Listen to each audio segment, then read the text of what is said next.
névoas do tempo.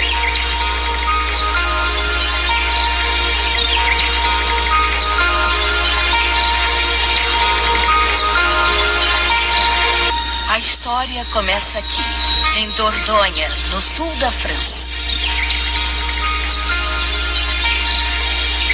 Há 20.000 anos, tudo isso era bem diferente, coberto de neve e gelo, o refúgio de grandes mamutes e renas que eram caçados pelos nossos pequenos ancestrais cabeludos. Primitivos? Sim.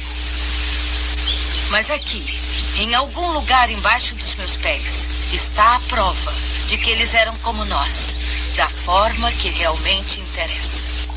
Cavernas de Lascaux 2.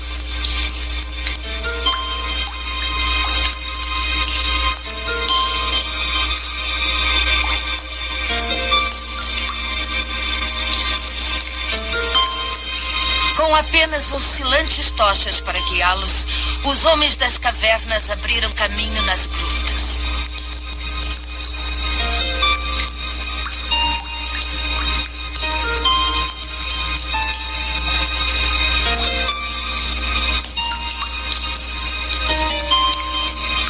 Quando os artistas pré-históricos vieram para Lascaux, as cavernas eram impenetravelmente escuras. Essas grandes figuras não foram feitas para serem vistas. Não foram feitas para isso. Por que eles as pintavam aqui, nas profundezas da terra, por passagens sinuosas? Alguns pensavam que eles eram sacerdotes pintores, fazendo feitiçaria de caçadas para a tribo.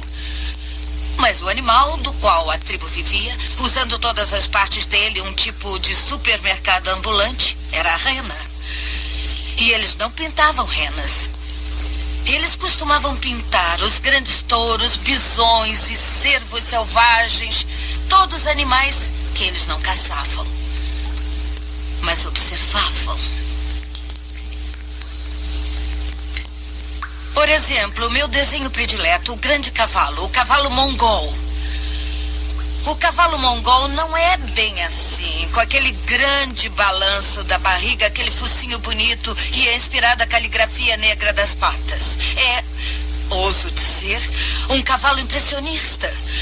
Uma impressão de um cavalo e uma impressão bizarra.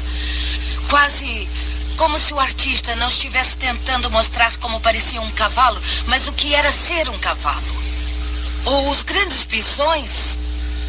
Essas duas formas negras de fúria erótica de machos indo explodir um no outro. O artista observou bem. Ele viu que um deles perdia o pelo, porque era primavera, a estação do cio. Observação e emoção perfeitas. Aquela grande listra vermelha mostra algo do sentimento do animal. E é esse olhar de espanto e admiração que torna Lascaux o que é. Porque todos esses animais são lindos. E há séculos, quando havia espaço na Terra para todos nós, como a humanidade deve ter ansiado por ser forte, bonita, livre e inocente. Todas as coisas que não eram e nós não somos. E talvez seja por isso que eles fizeram esses desenhos secretamente, para homenagear os animais. E agora veja, cientificamente, esse povo é primitivo. Porque a ciência avança, é como uma escada, um degrau leva ao outro. Mas a arte não é assim, a arte trata do ser humano. Crianças fazem arte instintivamente. Arqueólogos sabem que quando acham obras de arte, acham seres humanos. Isso expressa o melhor em nós, nossos desejos, esperanças e verdades. E assim, a arte muda, mas ela não melhora. E no grande corredor dos touros, com esses desenhos de grandeza e poder, tão fortes, tão nobres, nós entendemos que a pintura começa no topo. E depois das cavernas, o nada. 15.000 anos se passaram. E aí a história começou de novo, no Egito Antigo. Egito Antigo, 3000 a.C.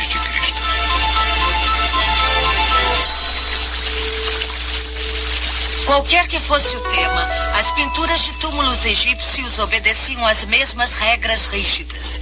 Eles queriam que as mensagens para o próximo mundo fossem totalmente claras.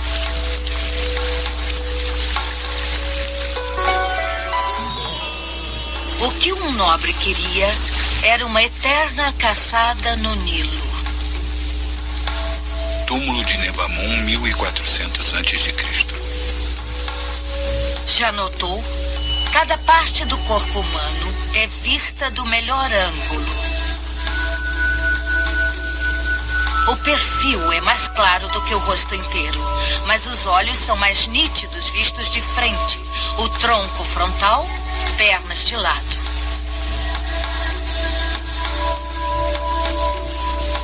E o túmulo de Nebamun, então? Ele é enorme, com uma esposa pequena e uma filha minúscula. Mas, por outro lado, que energia no gato que caça e nos pássaros. O artista egípcio se sentia totalmente livre para pintar pássaros com enorme vitalidade. Ele não precisava fazer isso tão claro quanto tinha que fazer com a figura humana. Mas se nós quisermos uma arte que leve o corpo humano a sério, nós teremos que esperar pela ascensão de uma civilização vizinha. Grécia Antiga, 500 a.C.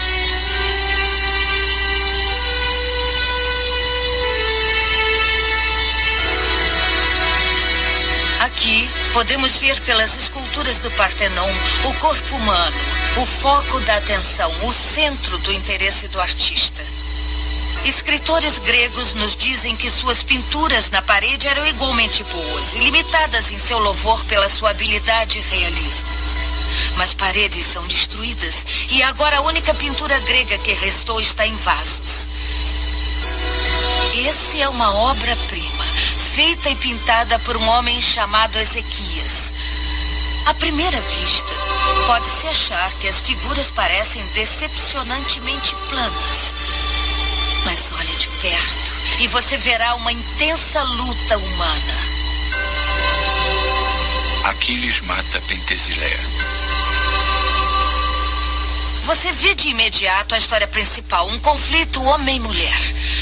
Mas para os gregos era muito mais que isso. Essa é a história do famoso Aquiles, o maior herói de todos. Era um matador. E a mulher é Pentesileia, rainha das Amazonas. Aquela história grega sobre a raça de mulheres lutadoras, mulheres dinâmicas.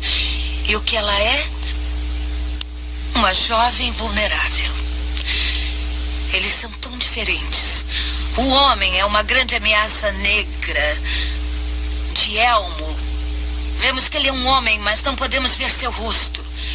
E a mulher é toda branca e suave. Nós podemos ver o rosto dela, com sua pele clara, seus cachos negros. Ela usa pouca proteção e ele a esmaga.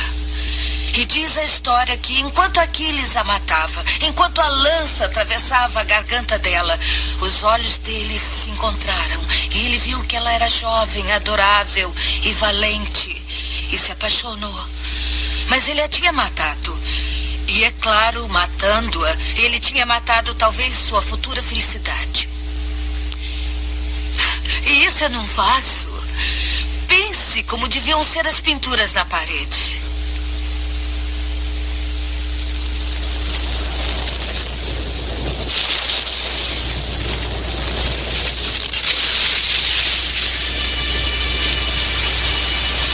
Em 79 depois de Cristo, o Vesúvio entrou em erupção, soterrando a cidade de Pompeia.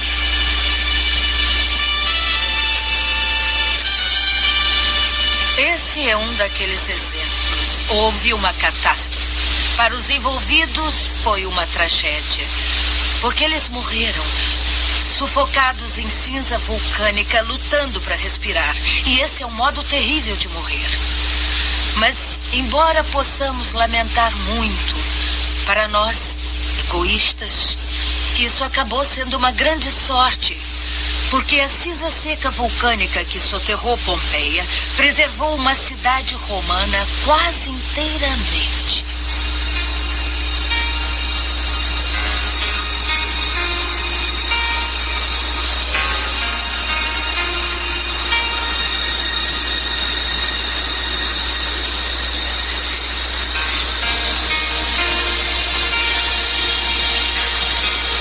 Claro, é maravilhoso nós termos Pompeia. E eu não quero parecer ingrata, mas ela era apenas uma pequena cidade provinciana e nós não podemos esperar uma grande arte aqui. Como os gregos, os romanos se interessavam pelo realismo, mas nem sempre eles se saíam bem. Essas figuras são pouco convincentes.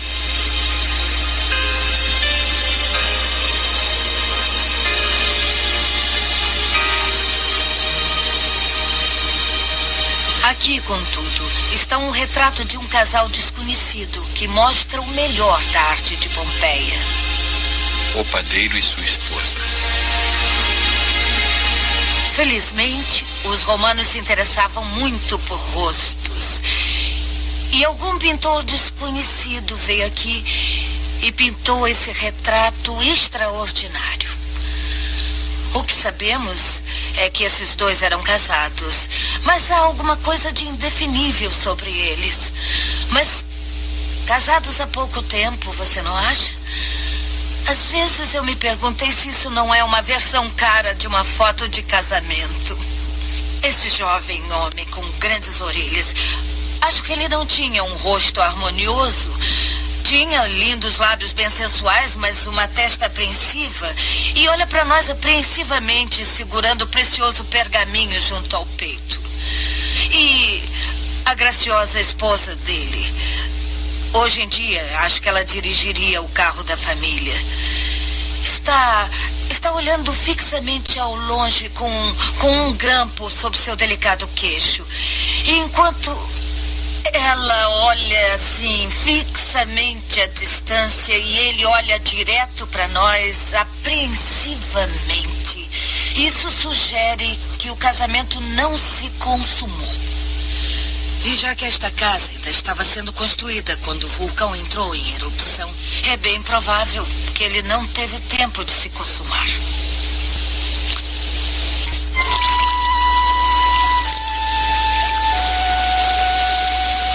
Iona, Escócia, 800 depois de Cristo. Aqui no oeste, passamos pela Idade Média, onde as normas e leis do Império Romano eram uma lembrança distante. Comunidades cristãs, como os monges na distante ilha de Iona, viviam com medo de ataque dos vikings. Mas aqui eles também eram livres para usar suas tradições celtas, para criar o melhor trabalho de arte proveniente das Ilhas Britânicas, a Bíblia de Kells.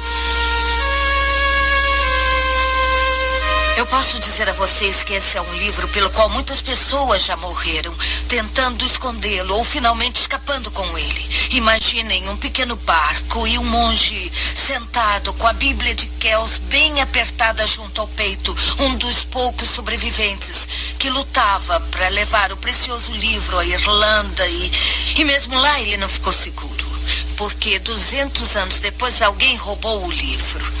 Não foi pelo livro em si, porque ele era provavelmente um ladrão analfabeto, mas pela maravilhosa encadernação e cofre no qual estava. Então o infeliz do Patife jogou o livro num pântano onde ficou meses até ser encontrado.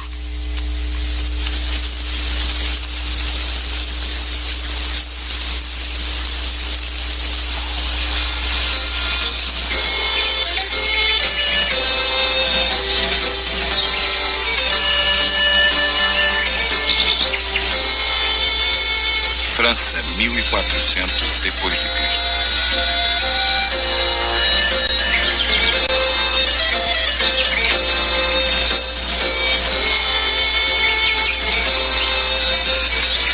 Torreões, ameias, um castelo.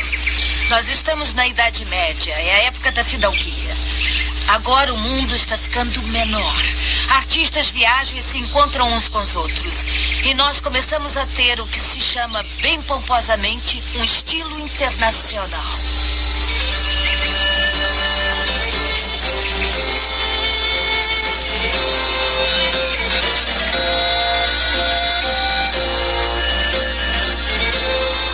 As Ricas Horas do Duque de Berry. Um título luxuoso adequado para a singular época da Idade Média.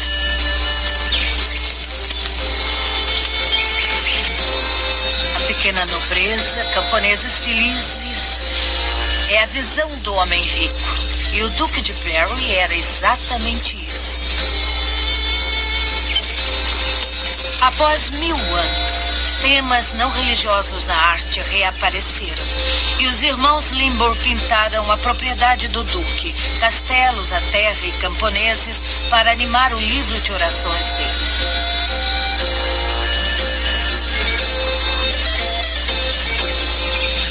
O único castelo pintado pelos Limbourg que sobreviveu até hoje é Saumur, no Vale do Loire.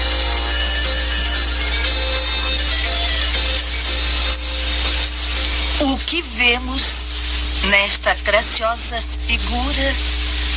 Bom, o que o Duque de Berry viu foi uma página no mais esplêndido manuscrito que pertencia a um príncipe real.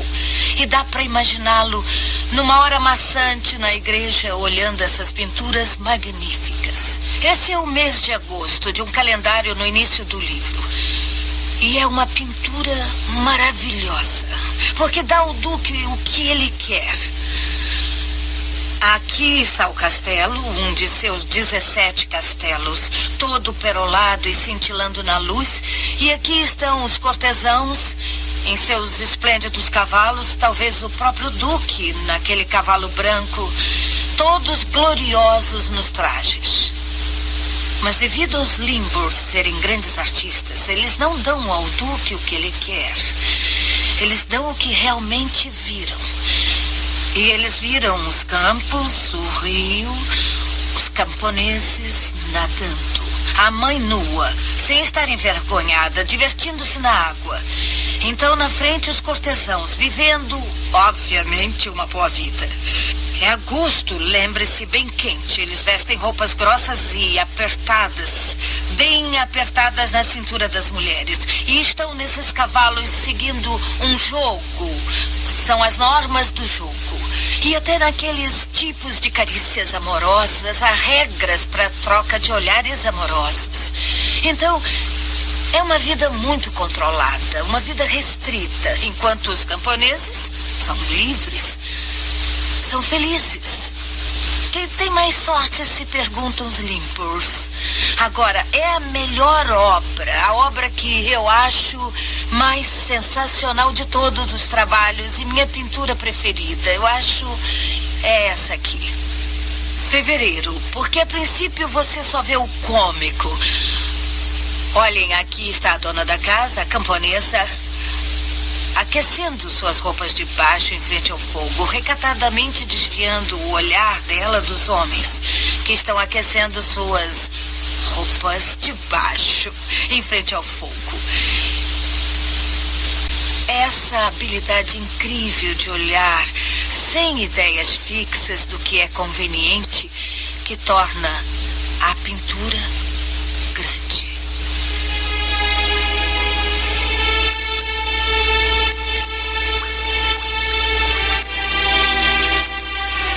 A Idade Média, na verdade, foi uma época terrível, de guerra e doença. Provavelmente a peste matou os Limbourg e o Duque de Berry, enquanto na Inglaterra o primeiro imposto causava uma rebelião. O rei Ricardo II sobreviveu a isso só para ser destituído e aprisionado. O díptico Wilton, atualmente guardado pela National Gallery, foi pintado para ele por um artista esquecido. Talvez seu último consolo naquela masmorra escura.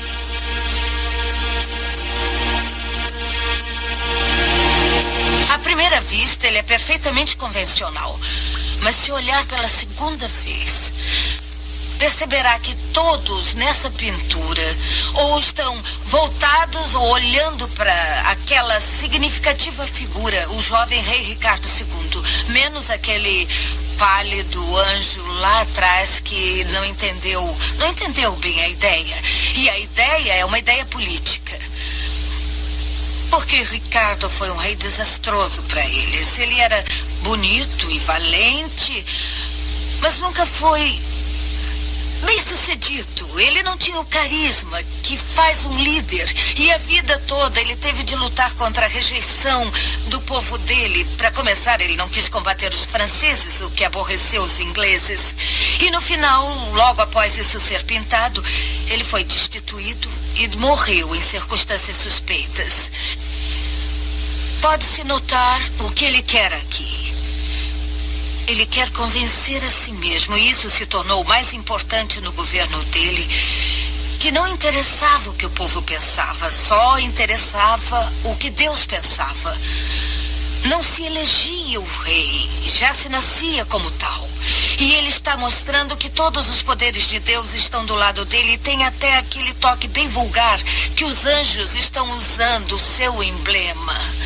Se pode imaginá-los usando pequenas estrelas, verá como isso é muito vulgar, mas isso o consolava. E pode imaginar o pobre Ricardo, ajeitado e deprimido, se apoiando nesse ícone, enquanto se ajoelhava para orar e lembrando que mesmo se o povo não o amava, os poderes de Deus o amavam.